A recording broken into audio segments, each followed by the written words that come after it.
108 years. That's how long the Lord has kept me walking on this earth. I've watched 2 world wars tear the world apart. I saw a man leave the planet and walk on the moon. I lived long enough to see little machines in our pockets that talk back to us. And in all those years, I've witnessed a whole lot of foolishness, especially when it comes to what people decide to put in their bodies. My name is Hattie Mae, and every doctor who ever warned me about my cholesterol, well, they've all gone on ahead of me, every last one. They used to march into my room with their shiny degrees and brand new pills, telling me what to eat and what to avoid. And half the time, it sounded less like wisdom and more like an advertisement, paid for by somebody trying to sell you something wrapped in plastic. I'm not here for that. I'm here to tell you the old truth, the kind that comes from your great-grandmother's kitchen, not from a commercial flashing across the television screen. It isn't about miracle powders or expensive diet plans. It's about real food, food that grows from the ground, food the good Lord put here for us. And there are 7 things I've eaten my entire life. 7 foods that explain why I'm still sitting here talking to you today. Let's start with the one folks love to fight about. Coffee. Yes, Lord. A strong, honest cup of black coffee. I've had one every single morning since I was barely grown. 16 years old and already hooked. They say it'll wreck your heart, make you jumpy. Child, please. What really hurts your heart is worrying about every tiny thing in life. That coffee wakes your brain up. It's full of those little helpers they call antioxidants. It tells your body it's time to rise and move. And I always say, if God didn't want us drinking it, He wouldn't have made it smell so good. Just drink it plain. Leave the sugar mountains and chemical creamers alone. That mess does nobody any favors. Now, number 2, nature's candy, berries. Any kind you could find, blueberries, blackberries, raspberries. When I was a girl, we'd pick them straight from the bushes behind the house.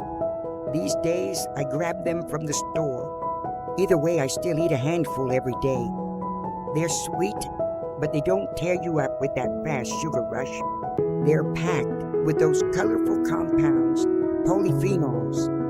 My daddy used to say, the medicine is in the color. Turns out he was right. That color protects the fruit, and it helps protect you too. Calms inflammation and keeps things running smooth. Number 3 swims in the water.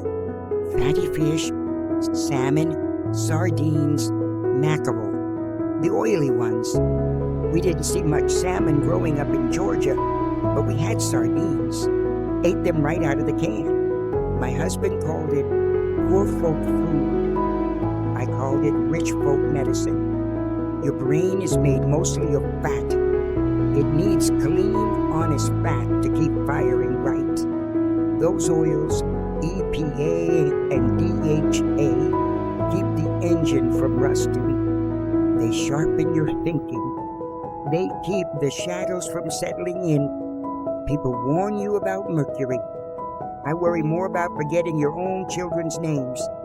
I'll take the fish. Now, number 4, eggs. The whole egg, yolk included.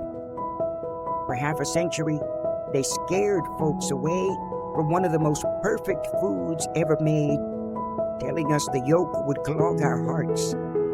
Nonsense. That yolk is where the strength lives.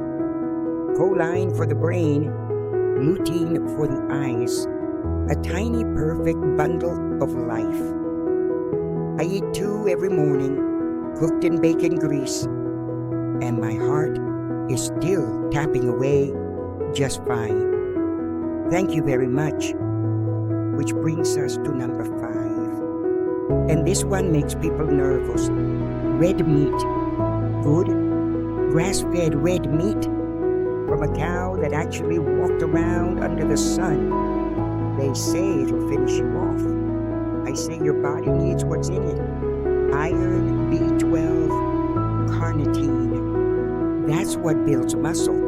That keeps your blood strong. If you feel weak and worn down, it isn't always because you're old. Sometimes it's because you're scared of eating real food. A cow is just nature's way of turning grass and sunlight into strength. Simple as that. Number 6 is a little different. Fermented foods. We didn't use fancy words for it. We called it sauerkraut. Pickles, buttermilk, food that's alive. Your gut is a garden. And if the soil is bad, nothing grows right. These foods put the good bugs back in. They help digestion stay smooth. And trust me, a happy gut makes for a happier life. Now the last one. Number 7, my little indulgence. Raw cacao. Not candy bars, not sugar bombs from the checkout aisle. I mean the real dark powder, bitter as dirt and just as powerful. 1 spoonful goes into my coffee every morning. It's got something in it, PQQ they call it. Big word. What it does is tell your body to make new mitochondria, new spark plugs. At my age, anything that lights the fire again is welcome. So there you go. Coffee, berries, fatty fish, eggs, red meat, fermented foods, cacao. That's the list. It isn't flashy. It isn't what television is pushing. But it's what built me, what kept me breathing for more than a century. Now listen close, because this part matters. Food is the fuel, but it isn't the engine. The engine is your spirit. You need a reason to wake up, people to care about, something to believe in. You can eat perfectly and still fall apart if your heart is heavy with anger. So forgive when you can, laugh when it hurts, sit outside and watch the sun go down. Thank the Lord for another morning. Do that. Eat your eggs, and you might just surprise yourself with how long you stick around. Now, if you'll excuse me, it's just about time for my